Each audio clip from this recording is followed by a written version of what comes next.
Today we continue our 7-part series on freedom principles. In this broadcast, we look at the third and fourth citizen mandate that established the foundation for freedom. And that's next.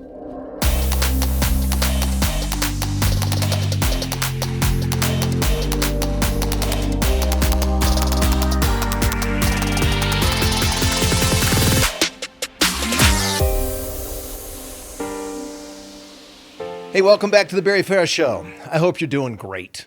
There are 7 citizen mandates that lay the foundation upon which freedom is built.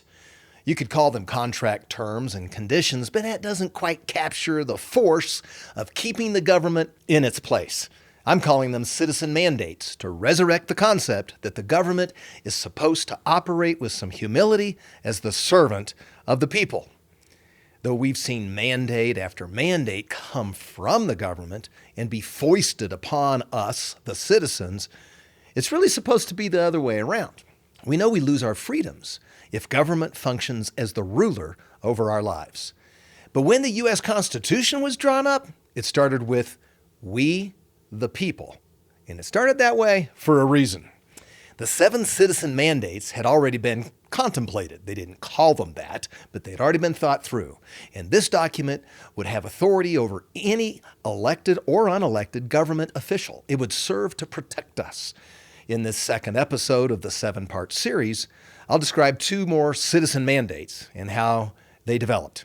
As a quick refresher from the last episode, the first 2 mandates date way back to when King John was backed into a corner to sign the Magna Carta of 1215. He was a bad, evil king, and even though he and future kings ignored the Magna Carta on a whole bunch of occasions, it laid a historic foundation for 2 things. Number 1, government shall be limited. It can't invent arbitrary rules and laws to control the lives of citizens, and it's not supposed to do everything or solve every problem. Number 2, government shall submit to the rule of law. It has to obey the laws of the land too. Now, about 505 years ago, on October 31st, 1517, a German monk of the Augustinian order named Martin Luther sent a letter to his archbishop expressing concern about certain practices of church officials. In Luther's era, it had become typical for clergymen to sell indulgences in exchange for a pardon from their sins. To Luther, this amounted to a crime. Everyone sins. Using the power of the clergy to extract money from the everyday Joe by capitalizing on his fear was extortion. So Martin Luther felt this practice was terrible and a terrible affront to real Christianity, so he sent a letter up the chain of command. And he outlined his 95 logical points in his argument. Luther was initially very polite, formal, and not like in the movie. He sort of offered the letter with an apology. In fact, he asks forgiveness of the archbishop for having, and this is a quote, dared to think of a letter to the height of your sublimity. Your sublimity. I mean, that's your exaltationness, your most highness. So in other words, you're in authority over me, and I'm just saying these things because I'm hoping you guys will see the issue at hand and correct it. And since he's one of the most studied people in the past 500 years, we can say with certainty that he was not planning at this time to start a revolution. He just wanted his church to reform from the inside. And yet this letter, this 95 theses, this letter is responsible for kicking off one of the most important social transformations in all of human history, what we now call the Protestant Reformation. The Reformation was ultimately about the rejection of central authority, specifically the authority of the church. In the early days of the Christian faith, the believers read the Bible in their community meetings and they talked about it. As Christianity grew, just like a lot of companies or governments, it became more centralized and more bureaucratic. When Rome fell in the 5th century, it left a power vacuum across Western Europe. This is when the Catholic Church stepped in to fill the void. By the 1500s, the Catholic Church had firmly cemented its influence over nearly every aspect of life in trade and commerce, politics, family affairs, war, social trends, and just about everything else. The way they pulled this off was through an overemphasis on church authority. And the way they pulled that off was with a monopoly on theology. Their ideas couldn't be challenged. For Western Europe, the Bible was written in Latin, so very few commoners could read it. This gave church officials uncontested control over their flock. Interpretations could be made to the benefit of a church leader, and the commoner would have no way to refute it. Martin Luther became the champion of Catholics who were weary of church authority. He was immediately viewed as a threat by the Pope in Rome, and church officials everywhere ordered their top scholars to refute Luther's arguments. Luther responded by writing a short, simple explanation of his views in the local German language so that common people could read it and understand it. He became the equivalent of a rock star. His writing was incredibly popular and widely circulated, which infuriated the Pope even more. So with the church's every effort to silence and malign Martin Luther, he responded with more simple German language essays for the locals. And he used the Bible as his authority. And the everyday man ate it up. Luther's popularity grew. Young people flocked to Luther's agenda. They didn't do everything innocently. For example, they seized and destroyed some of the church's anti-Luther propaganda. That's not good. But regardless, by the time the church had excommunicated Martin Luther in 1521, he was already a hero and a symbol of independent thinking. The following year, Luther's German language translation of the New Testament was published. It was revolutionary. For the first time in 1,000 years, people could read it for themselves. They could compare what they read with what they saw and decide whether or not they wanted to reject church authority and explore their own spiritual beliefs. They could study it, think about it. Suddenly, there was no more middleman standing between an individual and his relationship with God. Talk about a massive restructuring plan. This was the ultimate decentralization plan. What made the Reformation take off with so much speed was a relatively new game-changing technology. It was the movable type printing press. The Gutenberg printing press had been invented 80 years earlier, but in those days things moved slow and there really wasn't that much to publish that people wanted to read until Martin Luther translated the Bible in their language. So now this mystery book had become available to everyone. The powerful technology allowed Luther and his followers to rapidly publish their ideas, including the German language Bible and all their commentaries, and they could spread them across the continent. This changed everything. Now all of Europe could read the Bible for themselves, and there they found that they could find God for themselves. There was a 500th anniversary in 2017, just a few years ago, and they honored the Luther and Protestant Reformation in general. It was honored by people from all over the world. They came to Wittenberg, Germany, to celebrate the meaning and the impact of the Reformation. The scholars lay out the fact that the Protestant Reformation was religious, but it was also much more. It gave permission for people to challenge social, economic, and political norms. If Luther could challenge the basic tenet of salvation, not by works, but by grace, not through a church leader, but by your own individual belief and faith, then really anything was up for grabs. Luther also laid an important philosophical foundation. Luther argued that the Bible was constant and the ultimate authority. The Bible trumped any man and their interpretation, including the Pope. So if the Bible read one way and a leader did something else, the Bible was the ultimate authority.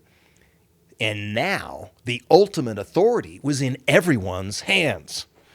So this laid the foundation for corruption to be identified at the leadership level and for interpretation of what is true to be more thoroughly vetted. The religious leadership class would have more difficulty making things up, the most egregious of which was the selling of salvation, the indulgences. The Protestant Reformation emphasized marriage and family, hard work, and education. Later, followers of Luther emphasized literacy, which expanded dramatically throughout Europe. But regardless of your faith or belief, it's an empirical fact that the Protestant Reformation opened the door for the common man to explore brand new worlds. For example, people focused their attention to the history of Greece and Rome. They had never done that before. That led to the Renaissance. In addition to history, economics and philosophy was impacted by the Protestant Reformation. And the Protestant Reformation led to a scientific revolution. The Bible says to test everything against the written word. It's good to be skeptical.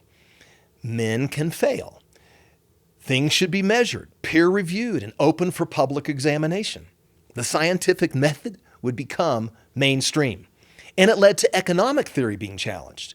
Perhaps individuals could take control of their own well-being, invent things for themselves, create and produce, and they could enjoy and own the benefits of it individually. And it spread to politics. The Bible spoke of equal treatment, due process, limited government, and the concept that leaders should serve.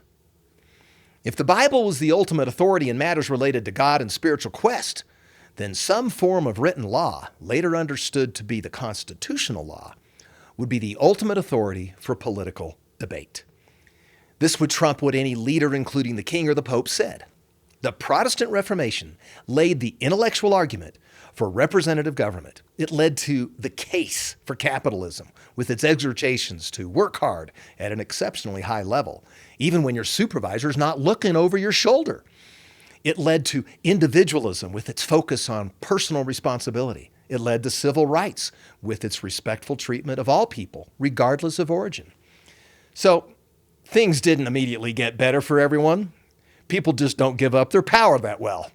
The king and the pope owned a coordinated, centralized power structure, and it would take another 350 years to crumble.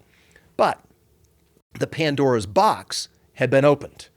The Reformation had a direct impact on the foundational mandates upon government that enable the pillars of freedom to be supported. So now let's fast forward 100 years.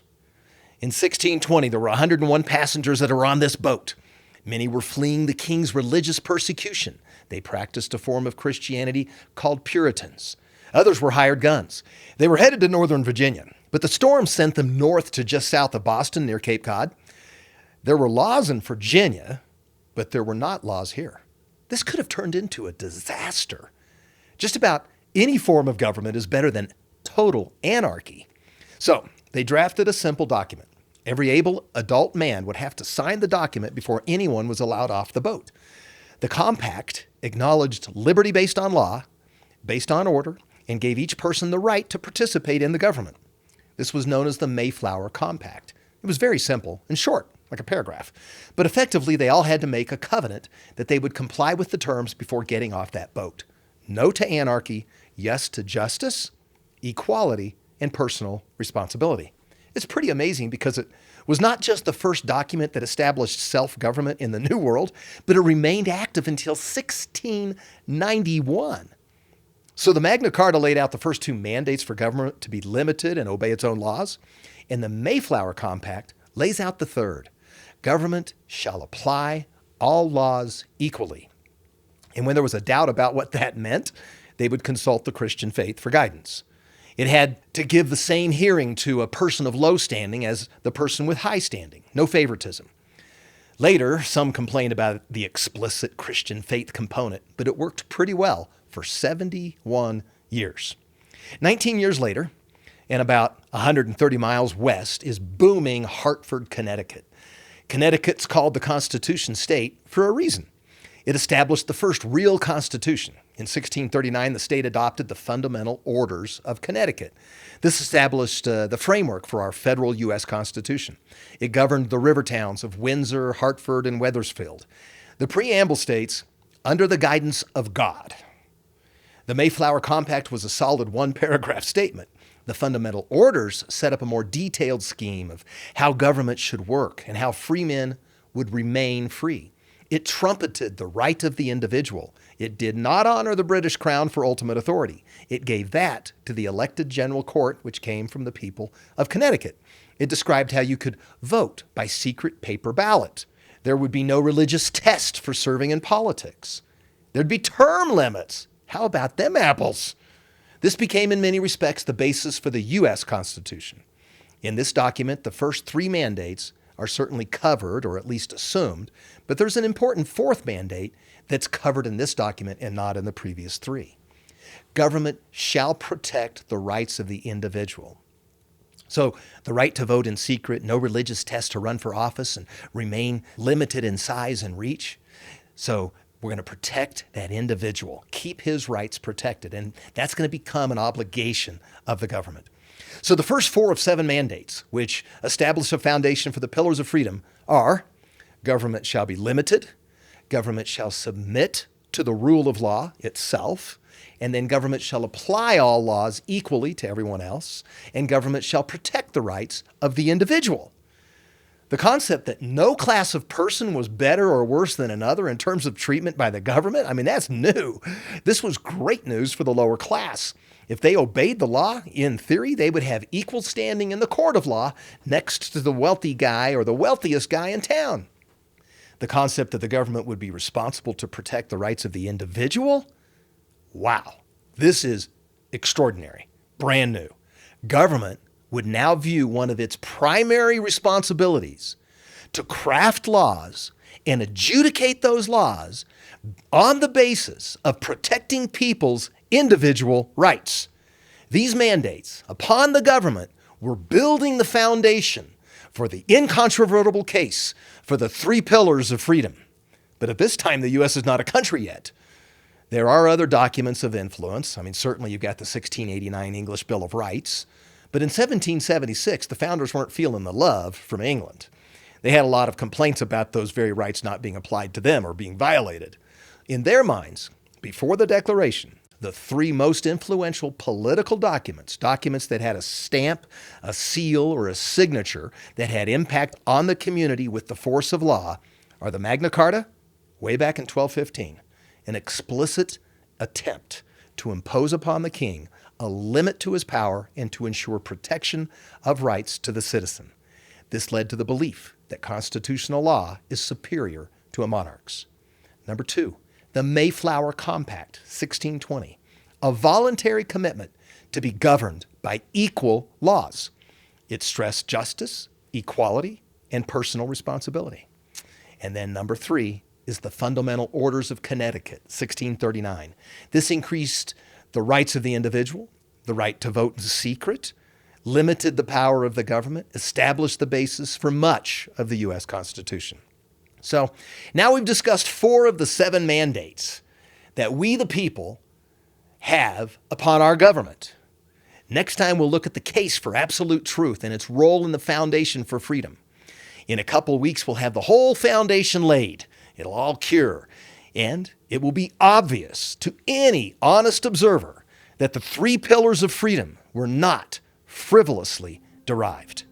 To your freedom, God bless you. See you soon. Hi, I'm David Farah. Thank you for listening to my dad's podcast, The Barry Farah Show, Culture Shift. Click subscribe now to be sure you don't miss an episode. Share this podcast with your friends on social media and give The Barry Farah Show your 5-star rating. See you next time.